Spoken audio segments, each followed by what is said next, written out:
코비드-19을 겪으면서 우리는 많은 것이 닫히고 중단되는 것을 보았습니다. 많은 것이 큰 타격을 입었습니다.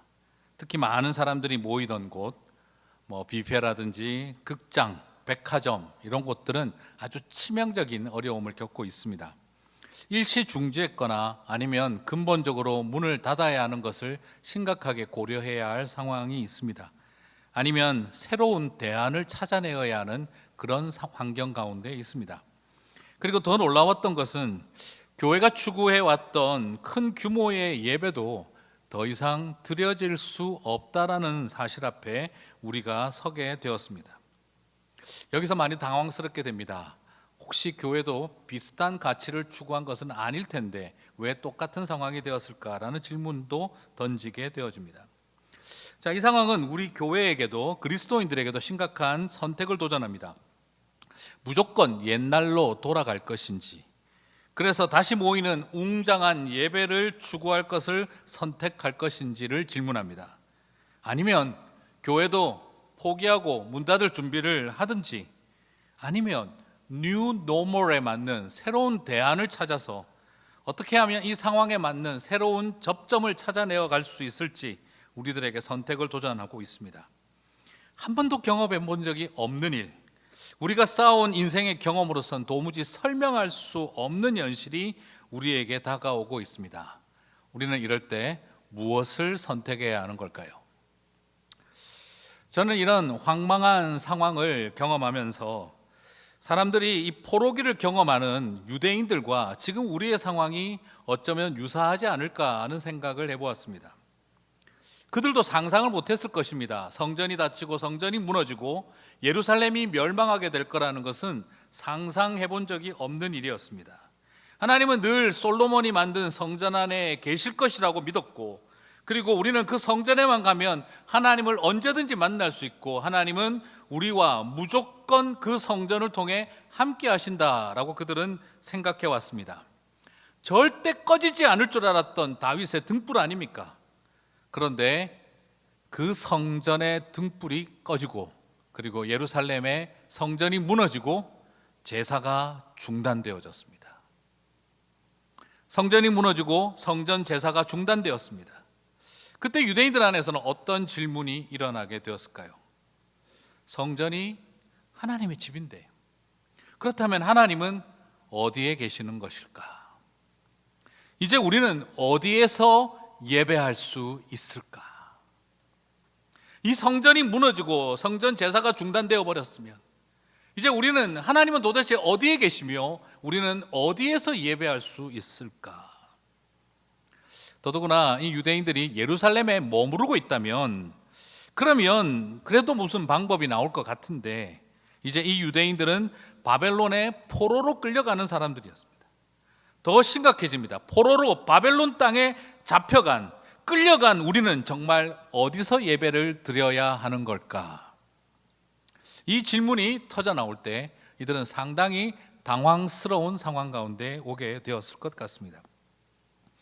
제사는 성전에서만 드리고 제사는 늘 예루살렘에서만 해야 한다라는 그 성전주의적 사고에 갇혀 있었던 정통파 유대인들 입장에서는 이제 우리는 어디에 가서 예배를 드려야 하는 걸까? 하나님은 어디에 계시는 걸까? 라는 심각한 질문 앞에 서게 되어졌습니다.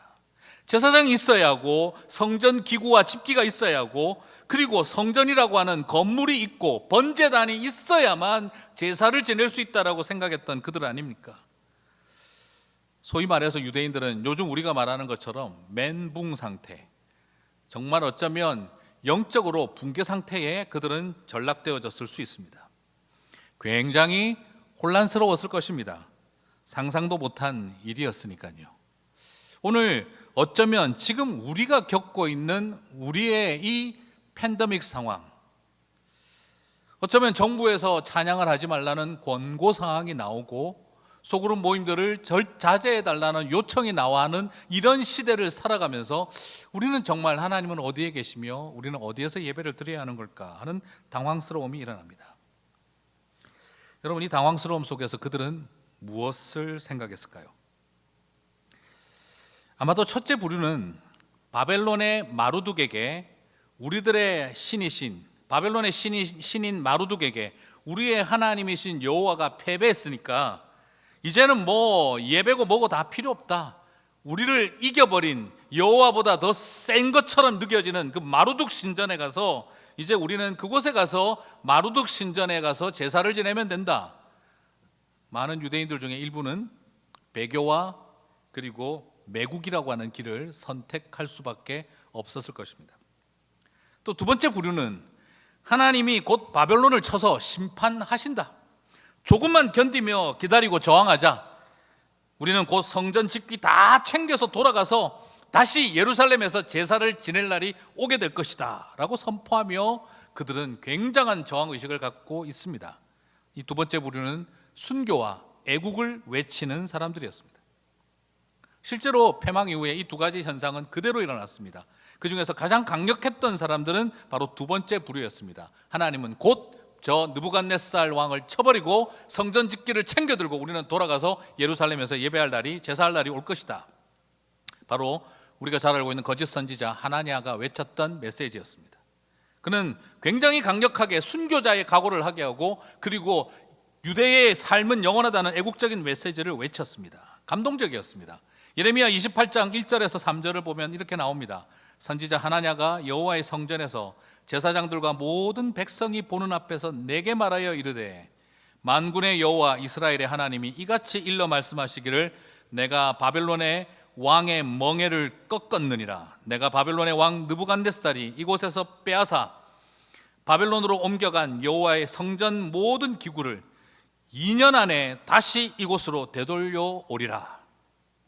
너무 멋진 말이었습니다. 듣는 모든 유대인들이 아멘 하며 소리를 쳤습니다. 심지어 예레미야도 아멘이라고 이야기를 했을 정도니까요. 2년 안에 바벨론의 느부갓네살을 꺾고 하나님은 성전 짓기를 다 회복하여 우리로 하여금 예루살렘으로 돌아가게 하신다. 그러므로 뭡니까? 적응할 준비하려고 하지 말고 이 바벨론이 우리를 정복한 상황을 적응할 준비하지 말고 돌아갈 준비를 하라. 이것이 그들이 외쳤던 메시지였습니다. 하지만 이런 상황 속에서 하나님의 길은 무엇이었을까요? 여호와 하나님은 선지자 예레미야를 통해 제3의 길을 매국과 배교의 길도 아니라 그리고 순교와 그리고 애국의 길도 아닌 제3의 길을 본질적인 방향으로 제안하고 있으십니다. 오히려 선지자 예레미야를 통해 쇠 멍의 예언을 던지게 하시고 70년을 바벨론에서 살아내어야 하고 그들과 함께 살 준비를 하라 라고 선포하게 하십니다. 너희는 이제 적응하고 살아야 한다. 그 준비를 철저히 해라 라고 하고 있는 것이죠. 예레미야 29장 4절에서 10절 오늘 우리 읽은 본문입니다. 만군의 여호와 이스라엘의 하나님께서 예루살렘에서 바벨론으로 사로잡혀가게 한 모든 포로에게 이와 같이 말씀하시니라. 너희는 집을 짓고 거기에 살며 텃밭을 만들고 그 열매를 먹으라. 아내를 맞이하여 자녀를 낳으며 너희 아들이 아내를 맞이하며 너희 딸이 남편을 맞아 그들로 자녀를 낳게 하여 너희가 거기에서 번성하고 줄어들지 아니하게 하라. 너희는 내가 사로잡혀 가게 한 그 성읍의 평안을 구하고 그를 위하여 여호와께 기도하라. 이는 그 성읍이 평안함으로 너희도 평안할 것임이라. 만군의 여호와 이스라엘 하나님께서 이와 같이 말하노라. 너희 중에 있는 선지자들에게와 점쟁이에게 미혹되지 말며 너희가 꾼 꿈도 고지 듣지 말고 믿지 말라. 내가 그들을 보냈지 아니하였어도 그들이 내 이름으로 거짓을 예언함이라. 여호와의 말씀이니라. 여호와께서 이와 같이 말씀하시니라. 바벨론에서 70년이 차면 내가 너희를 돌보고 나의 선한 말을 너희에게 성취하여 이곳으로 돌아오게 하리라. 예전에 제가 삶의 예배에 대해서 해야 할 때도 한번 말씀을 드렸던 내용인데요, 어쩌면 이 혼란이 지금 우리 안에도 예레미야와 하나냐 사이에 있는 것처럼 지금 우리 안에도 있습니다. 옛날로 돌아갈 것인지 바벨론이라고 하는 뉴 노멀 이 환경에 적응할 준비를 할 것인지 우리는 그 사이에 서 있습니다. 우리의 마음속에 그 생각들이 있습니다. 하나냐의 말이 계속 우리의 가슴을 두들깁니다. 새로운 환경에 적응하지 마라. 우리는 빨리 돌아갈 준비만 하면 된다. 아니면 우리는 예레미야의 말을 들어야 합니다. 70년 동안 우리는 뉴 노멀이라고 하는 환경에서 자녀들을 결혼시키고 이 땅에서 집을 짓고 이 땅을 위해 기도하며 적응할 준비를 하라. 그러고 나면 반드시 돌아갈 날을 주실 것이다. 여러분, 어떤 메시지를 지금 우리는 들어야 하는 걸까요? 사랑하는 성도 여러분, 2년 뒤에 돌아간다는 메시지만큼이나 70년 뒤에 돌아갈 수 있다는 메시지도 황당하기 그지없는 메시지입니다. 그런데 오늘 우리는 이 상황 속에서 하나님의 계획이 어디에 있는지 우리는 잘 알고 있습니다. 오늘 저는 여기서 굉장히 중요한 포인트를 발견합니다. 지금까지 유대인들에게 하나님은 어디에 계셨습니까? 오늘 이 예레미야의 메시지를 통해 발견하는 굉장히 놀라운 점은 지금까지 유대인들에게 하나님은 어디에 계셨습니까? 예루살렘이고 성전이었습니다. 지금까지 하나님은 예루살렘과 성전에 계셨는데 지금부터 하나님은 어디에 계십니까? 바벨론, 그곳에서 우리가 개간한 텃밭과 세운 집에서 하나님은 우리와 함께 하십니다. 지금까지 여호와 하나님은 예루살렘과 성전에만 계신 줄 알았는데 지금부터 하나님은 우리가 개간한 텃밭과 우리가 세운 집과 이 바벨론에서 함께하고 계신다는 것을 처음으로 발견하게 되어졌습니다. 성전 집기도 없고 제사장도 없고 번제단도 없는 그곳에서 70년 동안 그들은 하나님을 예배할 수 있다는 사실 앞에 처음으로 서게 되었습니다. 더더구나 하나님은 예레미야를 통해 상상도 못한 기도를 시키셨습니다. 예레미야 29장 7절입니다. 너희는 내가 사로잡혀가게 한 그 성읍의 평안을 구하고 그를 위하여 여호와께 기도하라. 여러분, 평생 생각도 해본 적이 없는 말 아니겠습니까? 바벨론에서 바벨론의 평안을 위해 기도하라. 바벨론의 평안을 위해 기도하라. 상상도 해본 적이 없습니다. 지금까지 그들은 성전에서 시온을 위해 기도했습니다. 예루살렘의 평안을 위해 기도했습니다. 그런데 지금 이스라엘의 영광을 위해, 예루살렘의 평안을 위해 기도하던 그들에게 바벨론의 평안을 위해서 기도하라고 하나님이 그들에게 기도의 제목을 주셨습니다. 상상도 해본 적이 없는 기도의 New Normal이었습니다. 하지만 더 중요한 강조점을 살펴봅니다. 예레미야 29장 12절에서 13절입니다. 너희가 내게 부르짖으며 내게 와서 기도하면 내가 너희들의 기도를 들을 것이요 너희가 온 마음으로 나를 구하면 나를 찾을 것이요 나를 만나리라. 오늘 우리는 여기서 굉장히 중요한 것을 보고 있습니다. 너희들의 그 집에서, 너희들의 밭에서, 바벨론에서 나를 구하라. 그러면 너희는 나를 만날 것이다 라는 것입니다. 여러분, 늘 생각했습니다. 성전에 가야 하나님을 만날 수 있다.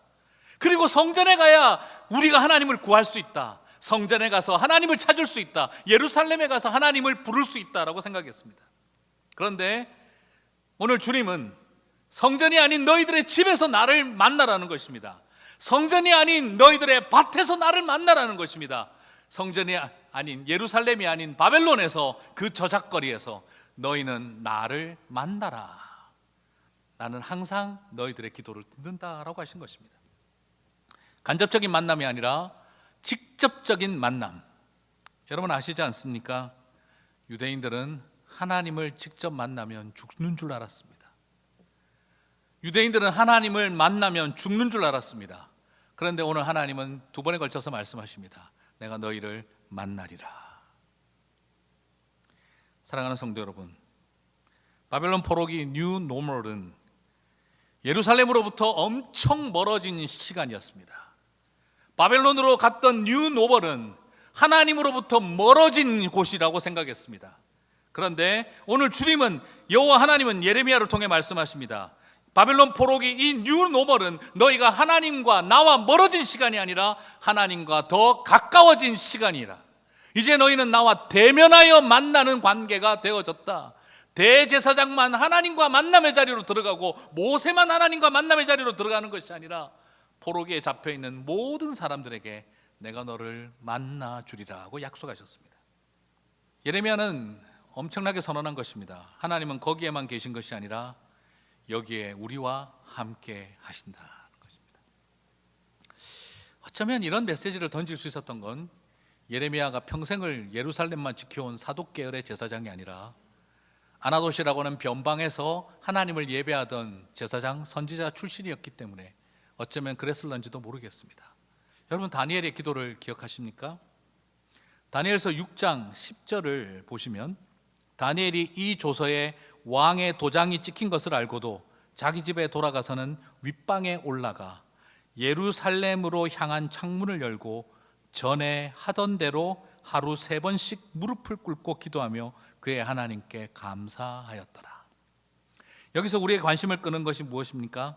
바벨론 때 포로로 잡혀온 이 어린 다니엘이 이제 메데바사, 우리가 알고 있는 이 페르시아 제국의 또 높은 고관이 되어져서도 그가 다리오 왕 때에도 이방 땅에서 목숨 걸고 기도하는 모습을 보게 되어지지 않습니까? 여기서 주목할 것이 무엇입니까? 예루살렘을 향한 창문과 예루살렘으로 향한 창문을 열고 전에 하던 대로 기도하며 라고 말하고 있다는 거예요. 다니엘은 성전에서 기도할 수 없었던 상황이었습니다. 예루살렘이냐 아니냐, 기도의 장소가 그에겐 중요하지 않았습니다. 주님의 임재를 구하고 주님의 임재를 바라보는 그것만으로도 그곳은 마루두게 신전이든 바벨론이라는 왕궁이든 어디든 상관이 없었습니다. 그 장소에 갔느냐 아니냐가 중요한 것이 아니라 그가 전에 하던 대로 미완료형으로 예전부터 쭉 지금까지 해왔던 것처럼이라는 이 의미, 그에게 중요했던 것은 장소가 아니라 하나님의 임재를 바라보고 구별된 시간을 가지고 있었다는 것이 중요했습니다. 바벨론 포로기는 그래서 말할 수 있습니다.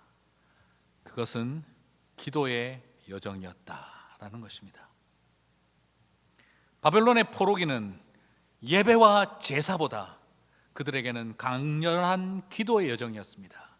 그래서 예레미야에게도 하나님은 기도하라고 하셨고, 그리고 온 유대에게도 성전을 잃어버린 그들에게 나를 만나고 기도를 통해 찾으라고 하셨고, 그리고 다니엘은 일상의 장소에 일상의 시간 속에서 예루살렘을 향해 하나님의 임재를 바라보며 그리움을 가슴에 안고 기도하였던 것을 기억합니다. 사랑하는 성도 여러분, 이런 과정을 거친 다음에 느헤미야의 시대에 성전이 재건되는 것입니다. 바벨론의 강변에서 위에 방 다락방에 올라가서 창문을 열고 성전을 그리워하며 했던 그런 기도들이 쌓여서 예루살렘의 성전이 재건되는 역사가 일어났던 것입니다.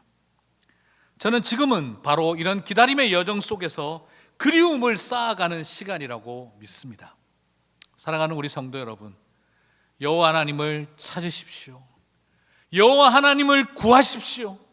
그럴 때 여호와 하나님이 여러분을 만나 주시리라고 믿습니다. 창문을 열고 하나님의 임재를 그리워하며 기도하시기를 바랍니다. 내 집 다락방에서 기도의 시간과 자리를 구별하시기를 바랍니다. 예배하는 그곳에서 그리움을 쌓아가며 하나님의 날들을 바라보시기를 바랍니다. 그래서 바벨론 포로기 뉴 노멀은 그들에게 내 삶의 자리에서 하나님을 만나고 그리고 주님의 임재를 그리워함을 쌓아왔던 시간이었습니다. 그처럼 바벨론에서 70년 동안 삶터에서 주님을 만나는 연습을 하고 성전을 그리워했고, 그리고 페르시아 제국의 왕 고레스의 도움을 받아서 성전을 재건했다고 한다면 이제 유대인들의 신앙은 새롭게 재해석되어지고 성전의 의미는 새로워졌었어야 했는데, 그러나 그들은 어느 틈에 성전주의와 그렇게 힘겹게 만들어진 말씀을 가지고 율법주의로 무너지고 맙니다. 우리는 그것을 복음서에서 부패한 제사장과 서기관들 그리고 바리새이주의로 변질되었던 것을 우리는 살펴보았습니다. 에스라가 여호와의 영광을 하나님을 떠나는 것을 본다고 외쳤던 것처럼, 예레미야가 하나님이 이 성전을 허물게 하신다라고 외쳤던 것처럼 똑같은 맥락에서 예수님이 외치셨습니다. 이 성전을 허물라. 내가 사흘 뒤에 다시 지으리라. 이 성전을 허물라. 돌 하나도 돌 위에 남기지 않고 모두 무너지리라. 마치 예레미야가 울부짖으며 에스라가 통탄해하며 하나님의 영광이 떠나고 성전이 무너졌음을 선언하던 것처럼 예수님도 똑같은 맥락에서 다시 선언하셨습니다. 그리고 실제로 로마의 티토 장군에 의해서 성전은 담벼락 하나 남기고 완전히 회파되었습니다. 이제 또 다른 선택이 남았습니다. 수많은 유대인들은 무엇을 바라고 있을까요? 그 이후로도 유대인들은 여전히 다시 예루살렘으로 돌아가 우리의 성전을 지으리라고 하는 시오니즘으로 더 고집스럽고 무섭게 변해갔습니다. 하지만 예수님의 제자들은 전혀 다른 길을 선택했습니다. 전혀 다른 성전의 개념을 갖게 되었습니다. 그들은 더 이상 건물이 성전이 아니라, 그것이 아니라 성도들이 함께한 것이 성전이라는 것을 알았습니다. 그래서 우리는 예루살렘의 성전을 재건하는 것이 우리의 비전이 아니라 우리의 재건된 성전이신 예수 그리스도와 인격적인 관계를 만들어가는 주님의 몸된 교회를 세우는 일이 우리가 추구해야 할 일이라는 것을 알게 되어졌습니다. 여러분, 여기서 우리는 놀라운 갈림길을 바라봅니다. 하나는 그때 그 사람들이 돌아갔던 것처럼 더 무서운 시오니스트로 바뀌는 유대인의 길을 갈 것인가, 아니면 예수 그리스도를 성전으로 바라보고 주님의 몸된 교회를 세우는 제자들의 길을 갈 것인가, 우리는 그 두 갈래길 앞에 서 있습니다. 그래서 우리가 해야 할 일은 교회의 머리 대신 예수 그리스도의 지체로 한 몸을 이루어 우리는 예루살렘의 성전을 세우러 가는 사람들이 아니라 땅 끝까지 이르러 교회를 세우는 사람들이 되어야 한다는 것입니다. 성전이 아니라 다락방에서, 그것이 공동묘지든 로마의 하수구든 사흘 만에 다시 세워지신 성전이신 예수님과 함께, 우리가 머리 대신 예수님과 함께 한 지체의식을 가지고 우리가 사랑하고 함께하면 그 어디나 하늘나라이며 주의 성전이 임한 하늘 장막이 임한 것을 볼 수 있게 되었다는 것입니다. 안타깝게도 이렇게 본질을 회복하라고 세워진 교회도 여러분 어떻게 될 수 있겠습니까? 우리도 유대인들의 성전주의처럼, 시오니즘처럼 변질될 수 있습니다. 그렇게 시작한 제자들의 길도 결국 로마 교황청처럼 그리스도가 왕이 되고 하나님의 나라가 다스리는 나라가 아니라 교회가 다스리는 나라를 만들려고 해버린 그 실수 속에 또 어마어마한 성전 같은 대베드로 성당과 교황청을 만드느라 어느 틈에 우리의 본질이 흐려져 버렸던 것 같습니다. 과연 그것이 로마 교회 문제이기만 하겠습니까? 우리는 또 다른 교회주의에 빠져들고 있는 것은 아닐까요? 그리고 우리는 그 징조를 지난 세월 동안 유대인들이 빠뜨려 온 것처럼 우리의 많은 교회 역사가 만들어 왔던 그 잘못들을 우리 또한 똑같이 닮아온 것은 아닐지 모르겠습니다. 성경을 통해 본 것처럼 하나님은 성전이 문이 닫히고 성전이 무너질 때마다 새로운 전환점을 일으키게 하셨습니다. 그리고 이 성전에 대한 새로운 전환점은 예수 그리스도께서 결정적으로 보여주셨습니다. 지금 우리가 초유의 사태를 겪으며 지금 멈췄다면 우리는 어제를 돌아보고 내일을 고민해야 합니다. 성경의 역사의 교훈을 보면서 성전주의 같은 우리의 교회주의가 우리 안에 틈타고 있었던 것은 아닌지 돌아봐야 합니다.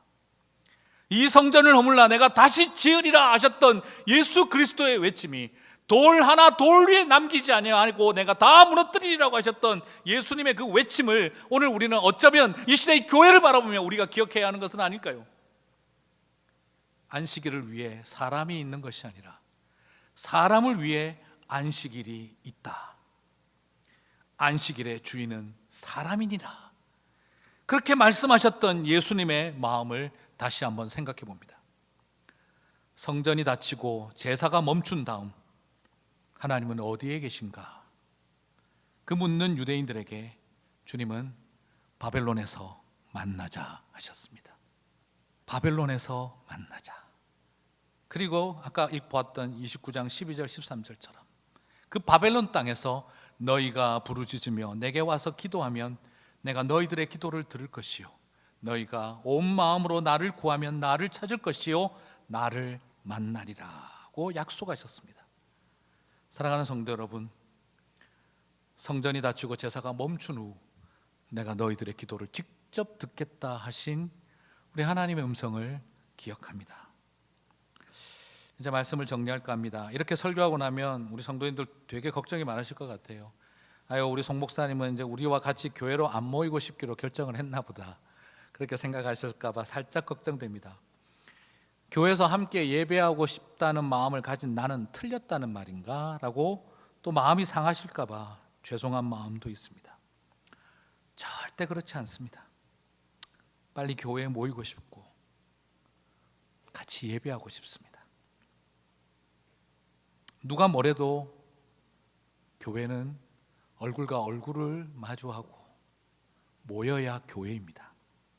아무리 전화로, 아무리 페이스타임으로 아들과 딸의 얼굴을 볼 수 있어도 한 집에서 손잡고 밥도 먹어야 가족입니다.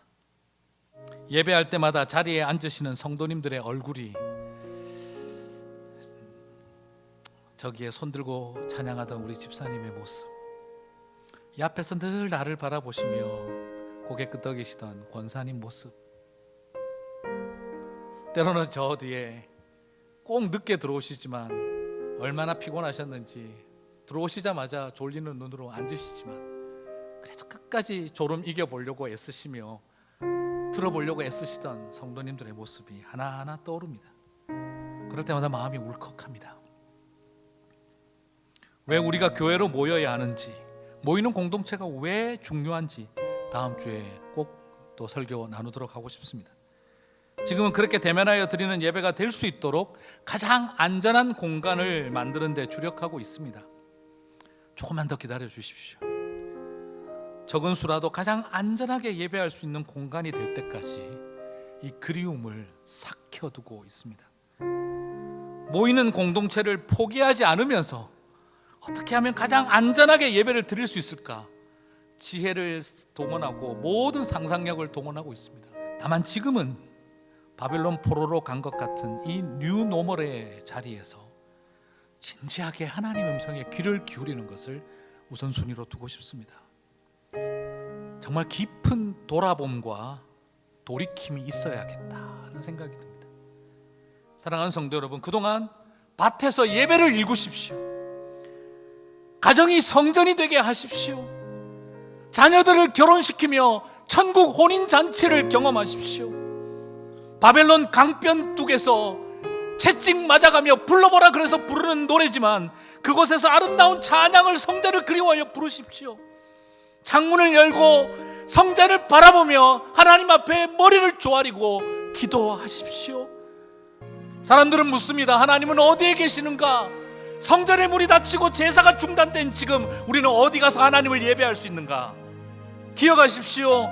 지금 여기에 여러분의 삶의 자리에 함께하고 계십니다. 우리는 언젠가 성도들과 함께 대면 예배를 드릴 것입니다. 그러나 지금 저는 말씀드리고 싶습니다.